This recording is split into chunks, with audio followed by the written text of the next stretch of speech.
हमारे साथ मौजूद है हिमाचल के मुख्यमंत्री जयराम ठाकुर जी। सर, जिस तरीके से ये घटना सामने आई है, सबसे पहले इस घटना के बारे में जानकारी आपके पास में क्या आई है? कैसे एक महिला अधिकारी की मौत हो गई है? ये दुखद घटना है। सब लोगों को हमको इस बात का दुख है। ये घटना कसौली के क्षेत्र में हुई, हमारे हिमाचल प्रदेश में। और उसमें एनजीटी में कोई एक संस्था गई थी जिसने अवैध निर्माण को लेकर के जो है वो बात कही थी। एनजीटी ने निर्णय दिया कि वो हटाना चाहिए, और उसके बाद जिन लोगों के खिलाफ ये मामला था वो लोग सुप्रीम कोर्ट में गए। सुप्रीम कोर्ट ने भी यही आदेश पारित किया कि जो अवैध निर्माण हुआ तो उसको हटाना चाहिए।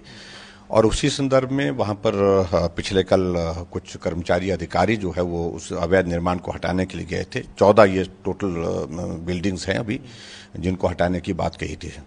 तो वहाँ जब ये घटना घटी, एक महिला अधिकारी के साथ एक होटल वाला जो था जिसने होटल का निर्माण किया है, तो उसमें थोड़ी बहुत कहासुनी हुई और उसके बाद ये घटना घटित हुई जिसमें एक व्यक्ति घायल है और इस महिला अधिकारी की दुखद मृत्यु उसमें हुई है।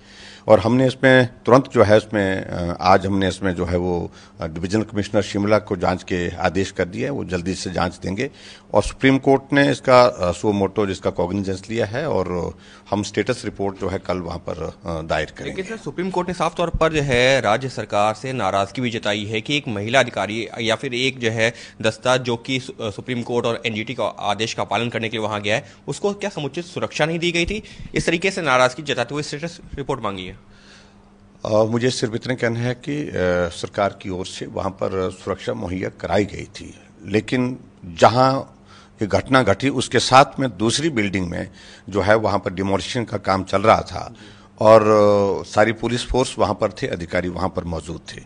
और ये घटना जहां घटित हुई वहां वो महिला अधिकारी उस मकान में चले गई, और जाते हुए जो है वहां पर उनकी बहस हुई। ये साथ में एडजॉइनिंग दूसरा बड़ा मकान था ये, और वहां जाकर के ये घटना घटित हो गई।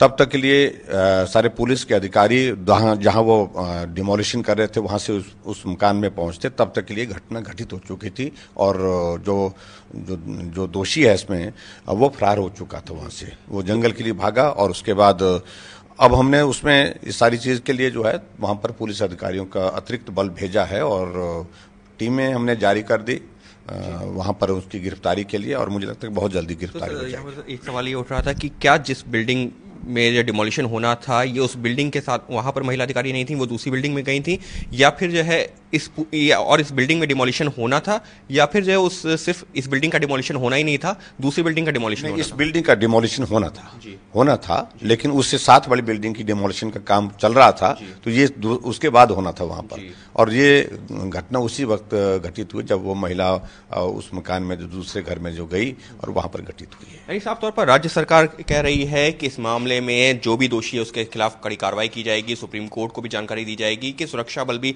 वहां मौजूद था, लेकिन जिस बिल्डिंग में डिमोलिशन का काम चल रहा था उसके बगल वाली इमारत में ये घटना घटी है, लिहाजा वहां पर उतनी बड़ी संख्या में सुरक्षाकर्मी मौजूद नहीं थे। क्योंकि सुरक्षाकर्मी मौजूद थे तो उस बिल्डिंग में जहां पर डिमोलिशन का काम चल रहा था। कैमरा पर्सन दिवाकर के साथ अंकित गुप्ता, एबीपी न्यूज, दिल्ली।